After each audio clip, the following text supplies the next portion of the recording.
Hello दोस्तों, कैसे हैं सब। मेरा नाम है हिमांशु और मैं स्वागत करता हूं आप सबका आपके अपने चैनल कॉमिक वर्ल्ड पर। तो चलिए दोस्तों, शुरू करते हैं राज कॉमिक्स में बाकेलाल सीरीज़ की अगली कॉमिक्स, मैं नहीं छोड़ूंगा।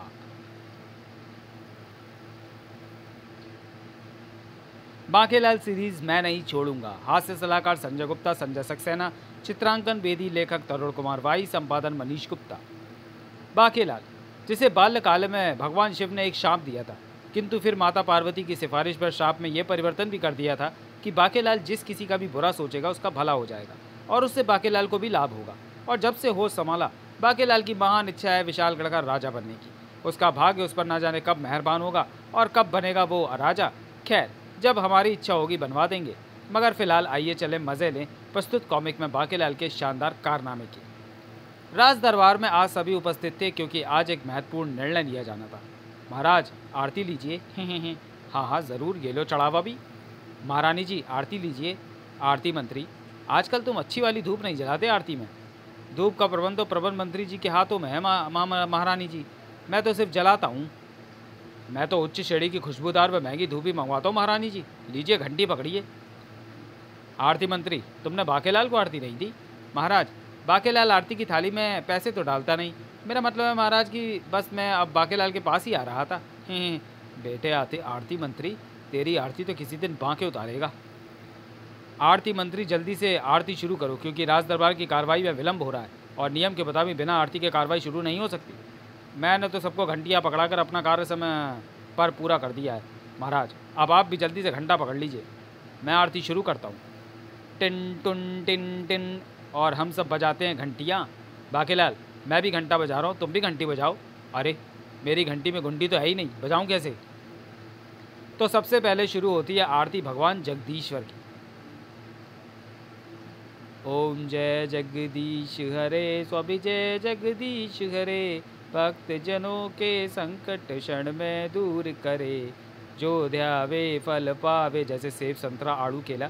दुनिया दुख बिन से मन का, स्वामी दुख बिन से मन का, सुख संपत्ति घर आवे। और इनके आते आते टाँट गंजी हो जावे, कष्ट मिटे तन का।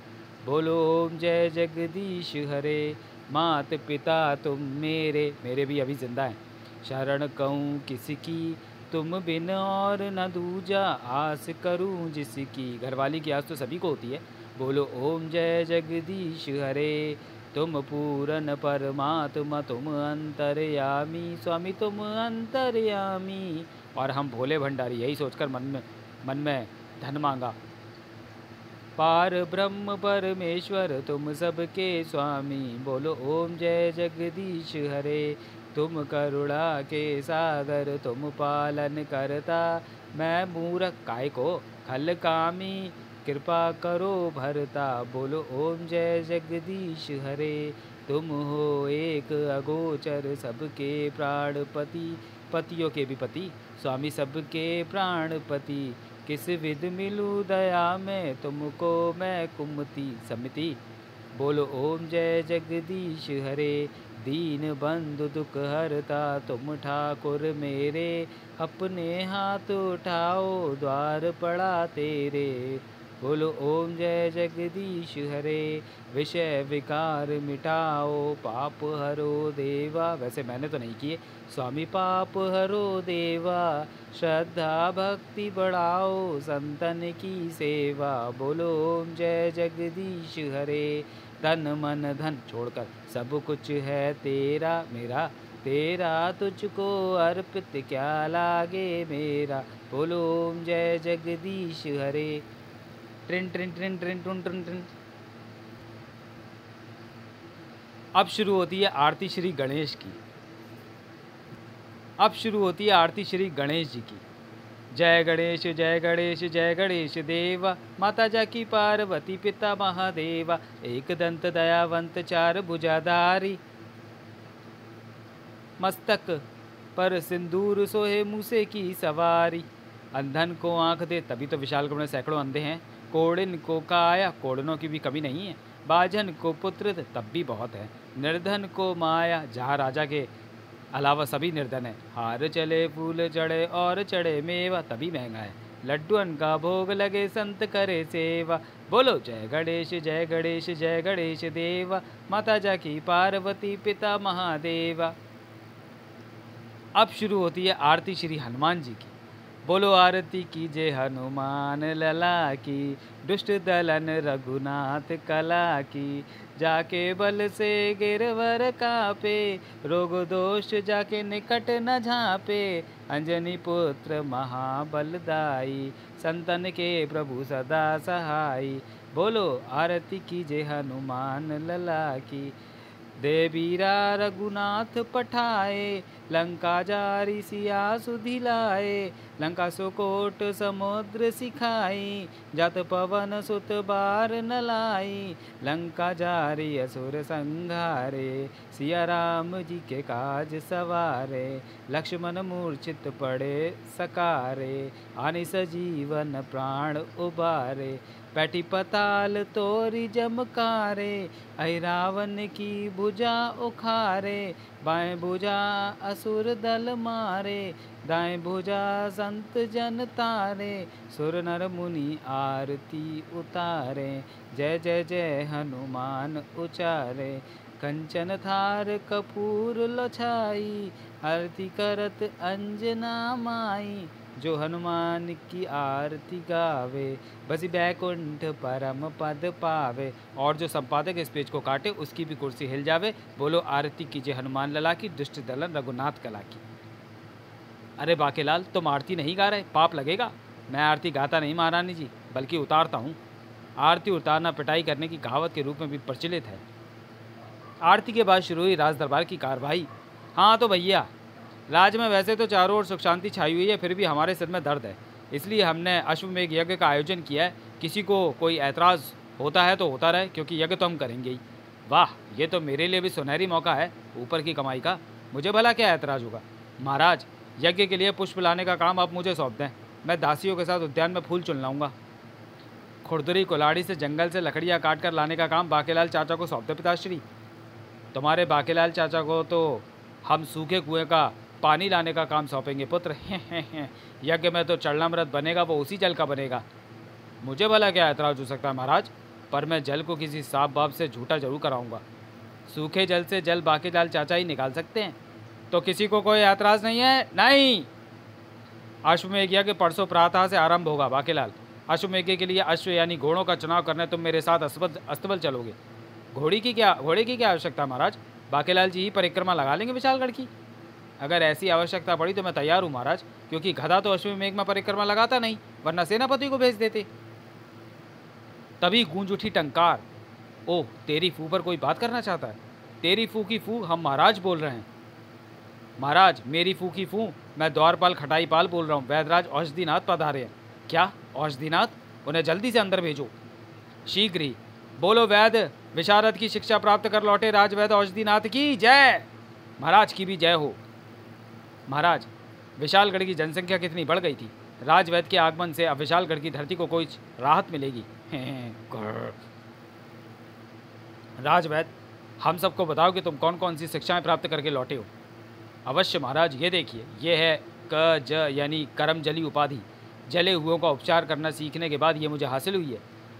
इसका जवाब तो वक्त आने पर मिलेगा।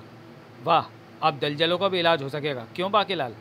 दिल जला तो पूरे दरबार में एक ही है, यानी मैं, और मेरा इलाज इसके बस का नहीं। ये देखिए महाराज, ये है चीफा का सू यानी चीर फाड़ कर सुखा उपाधि। इसमें मुझे मानव जिस्मों को चीरना फाड़ना सिखाया गया, और मैं चीर फाड़ भी लेता हूँ, पर इस पर का जवाब तो वक्त आने पर मिलेगा। और ये देखिए महाराज, ये है अजो तो रो यानी अस्थि जोड़ तोड़ रोग उपाधि।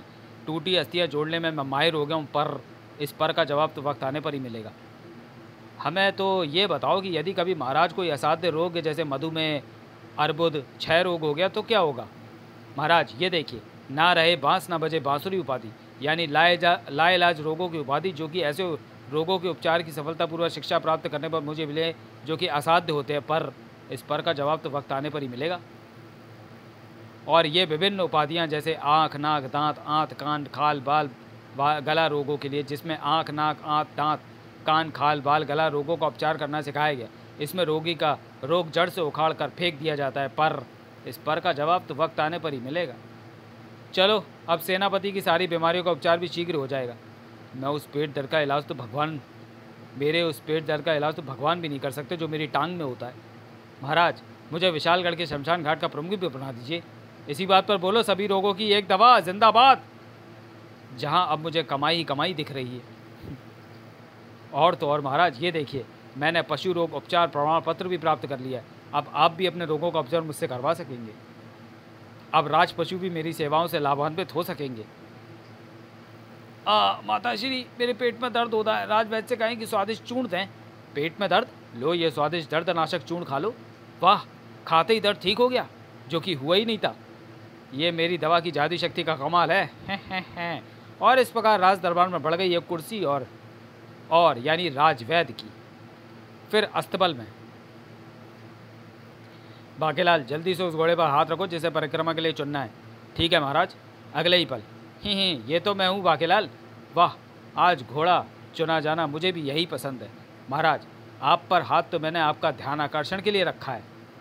दरअसल हाथ तो मैंने घोड़े पर ही रखा है। ओह, फिर तो मैं गलत समझ बैठी थी।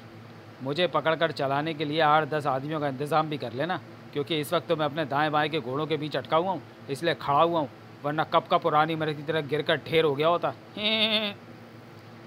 घोड़े को अस्तबल से बाहर लाया गया। बाकी ने घोड़ा भी चुना तो अपने जैसा ताकतवर। वाह, पर इस बाकेलाल की तरफ से मुझे खतरा लग रहा है। कहीं मुझ पर गिर पड़ा तो मैं तो खामखा मार जाऊंगा। ठहरो, कमजोरी लाल को नमक व गुड़ का पानी पिलाने दो ताकि ये चल फिर सके। ये वाला थोड़ा सा पानी बाकेलाल को भी पिला देना अस्तबल मंत्री चाचा। मगर ये कमजोरी लाल कौन है? ये घोड़ा और कौन? लो मेरे कमज़ोर शेर, पीले पीले और हो जा ताकतवर।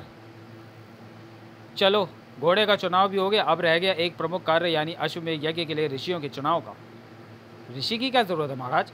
बाकेलाल, जब तुम्हें कुछ पता ना हो तो बोलना नहीं चाहिए। महाराज, मेरी जान पहचान का एक महान ऋषि है जो अंधा है। पहले आते जाते बैलगाड़ियों के काफिले में मूंगफली बेचता था, मगर आजकल साधुगिरी में उसका नाम काफ़ी इज्जत से लिया जाता है। दक्षिणा भी कम लेता है, मतलब आदमी देखकर बात करता है। आप कहें तो मैं उससे बात करूं? उसे यज्ञ के श्लोक तो आते हैं ना? उसके पास सभी तरह के यज्ञ और श्लोकों की पुस्तकें हैं महाराज। धीरे धीरे सारे श्लोक उसे याद ही हो जाएंगे। तो मैं बात पक्की समझता हूँ, बयाना दे दीजिए। मेरी भी सुनिए महाराज, आखिर मैं महामंत्री हूँ, थोड़ी मेरी भी चलने देना चाहिए। ठीक है, अपनी चलाओ, पर मैं चलने दूंगा तब ना। मेरे विचार में तो महाराज सभी ऋषियों से निविदाएं मंगाई जानी चाहिए। जी हाँ महाराज, जैसे हम दूसरे राज्यों से शस्त्रास्त्र या अन्य कोई सामग्री खरीदने से पहले उस शस्त्रास्त्र या सामग्री का मूल्य मंगाकर जांचते हैं, फिर जिसका मूल्य या सामग्री उचित लगती है उसे हम खरीद लेते हैं। यही व्यवस्था निविदा कहलाती है। ठीक उसी प्रकार, निविदाएं मतलब टेंडर, ठीक उसी प्रकार ऋषियों से निविदाएं मंगाई जाएं, जिसमें सभी ऋषि मुनि अपनी अपनी योग्यताएं एवं दक्षिणा भर कर दें। फिर हमें जो उचित लगेगा उस ऋषि को अश्वमेध यज्ञ का ठेका दे दिया जाएगा। इसमें किसी ऋषि द्वारा शाप दिए जाने का भय तो नहीं है महाराज? शाप का खतरा नहीं है, इसलिए तो हमें भी महामंत्री की बात जच रही है। ठीक है महामंत्री, तपोवन में घोषणा करवाओ कि सभी ऋषि अपनी अपनी निविदाएं बाकेलाल के पास जमा करवा दें। किंतु महाराज, जब घर का ऋषि मौजूद है तो सेनापति पद पर रहना है या नहीं? बाकेलाल, तुम्हें ऋषियों का अच्छा ज्ञान है, इसलिए ध्यान रहे कि उच्च योग्यता प्राप्त ऋषि या अश्वमेध यज्ञ के लिए चुनना, अन्यथा यज्ञ की असफलता पर राज्य की शांति भंग होने का खतरा रहता है। जी महाराज। बेटा, ऐसा ऋषि चुनूंगा ना कि राज्य के साथ साथ तेरा भी शांति भंग हो जाएगी। और अगले ही दिन बाकेलाल के कक्ष के बाहर लगी थी साधुओं की भीड़। ओम निविदा नमः, बम बम बोले, निविदा मेरे नाम की घोले, ओम विष्णुआय नमः। अबे, कल तक तो तू शंकर का भक्त था। हाँ, पर मैंने भगवान बदल लिए, क्योंकि शंकर तो 2 साल से मेरी सुन ही नहीं रहे। मेरे आगे वाले और मेरे पीछे वाले घर जाओ, क्योंकि निविदा मेरे ही नाम की खुलेगी। अबे जा, भूल गया? पिछली बार तू भुलक्कड़ भगवान की आरती भूल गया था तो मेरे पास आया था पूछने, और मैंने नहीं बताई थी क्योंकि मेरी पुस्तिका में नहीं लिखी थी। और उस समय जब विक्रम सिंह ने निविदा कक्ष में प्रवेश किया, बाकेलाल तुम कहाँ हो? बाकेलाल की सांस लेने की आवाज़ भी नहीं आ रही। कहीं निविदाओं के ढेर के नीचे दब तो नहीं गया बाकेलाल? चलो अच्छा हुआ, मेरा मतलब ये तो बहुत बुरा हुआ। महाराज, मैं यहाँ हूँ। ओ बाकेलाल, मैं तो घबरा ही गया था और मैं शोक सभा बुलवाने जा रहा था। कहो बाकेलाल, अश्वमेध यज्ञ के लिए मिले कोई ऋषि महाराज? इतनी सारी निविदाओं में मुझे तो सिर्फ यही एक ऋषि काम का लगा है महाराज, जिसकी ये निविदा है। मगर ये निविदा है या सड़क कूटने का औजार? इसकी विशेषताएं आप खुद पढ़ लीजिए। तुम पढ़कर सुनाओ, तब तक मैं एक झपकी ले लूँ। ठीक है महाराज, बहुत ज़रूरी बातें बता देता हूँ। मेरा नाम ऋषि छेड़ेश्वर, पिता का नाम श्री गालीश्वर, माता का नाम श्रीमती नकटी देवी, दादा का नाम श्रीमान कलेश्वर, दादी का नाम श्रीमती ताड़का, परदादा का नाम श्रीमान शांपू, परदादी का नाम श्रीमती कलसी देवी। मेरी शिक्षा सभी शास्त्र जिनके नाम भी आपने नहीं सुने होंगे इसलिए नहीं सुना रहा। मेरे गुरु ऋषि भूला जी महाराज, हर वक्त सब कुछ भूले रहने वाले। मेरी उम्र 200 वर्ष 3 माह। मेरा पता तपोवन के वृक्ष की खोज जो गिलहरियों ने बनाई थी, पर मैंने कब्जा कर लिया। खाता क्या हूँ? कुछ भी नहीं, क्योंकि खाने के लिए दांतों की ज़रूरत होती है, जिन्हें मेरे जबड़े को अलविदा कहे 150 बरस हो चुके हैं। मैं सिर्फ पीता हूँ, यानी वो दूध जो भक्त जन वृक्ष की जड़ में सांप होने के धोखे में डाल जाते हैं। पहनता क्या हूँ? जड़ लपेटता हूँ और राख मलता हूँ। शौक मेरे नाम से जाहिर नहीं हो रहा है क्या? व्यवसाय ऋषिगिरी, विशेषता ऐसे मंत्र बोलना जो मेरे बाप की भी समझ में ना आए। शादीशुदा हूँ या नहीं हूँ? बीवियाँ कहाँ हैं? पहली घर की ड्योढ़ी पार करते ही मर गई, दूसरी फेरे लेते वक्त चल बसी, तीसरी का चक्कर कहीं और था, शादी से पहले ही भाग गई, चौथी को मैंने तलाक दे दिया क्योंकि धोखे से मेरा विवाह खोजा के साथ कर दिया गया था। पांचवी की सूरत देखते ही मुझे हृदयघात हो गया और मैं 20 बरस बाद होश में आया, तब तो वो मर चुकी थी। छठी शर्म से मर गई क्योंकि तब तक मेरी उम्र 60 बरस हो चुकी थी। सातवीं की उठी तो डोली पर मेरे घर पहुंची अर्थी। 70 साल की बुढ़िया का दम डोली के झटकों से ही निकल गया था। 8वीं उल्टा निकली, उसने मुझे दूसरी पत्नी के साथ उद्यान में गीत गाते देख लिया था, बेचारा इसी गम में चल बसी। 9वीं का विवाह से पूर्व पाँव भारी हो गया, वैद्य ने उसका पाँव काट दिया तो बेचारी मर गई। 10वीं की खोज जारी है, जाने कहाँ वो किस्मत की मारी है। दक्षिणा कुछ नहीं, कुछ खास मंत्र। मेरा देश महान जहाँ तेरे जैसे पहलवान, मेरा देश महान जो ना बोले बेईमान, मेरा देश महान दक्षिणा में 2 सहस्त्र बनियान, मेरा देश महान 100 मन स्वर्ण, धूल लूंगा नहीं तो खा जाऊंगा कान। हस्ताक्षर ऋषि छेड़ेश्वर। तो चलिए दोस्तों, वीडियो को यहीं समाप्त करते हैं और मिलते हैं बाकेलाल सीरीज़ की कॉमिक मैं नहीं छोड़ूंगा कि दूसरे और अंतिम भाग में अगले वीडियो में। तब तक के लिए धन्यवाद।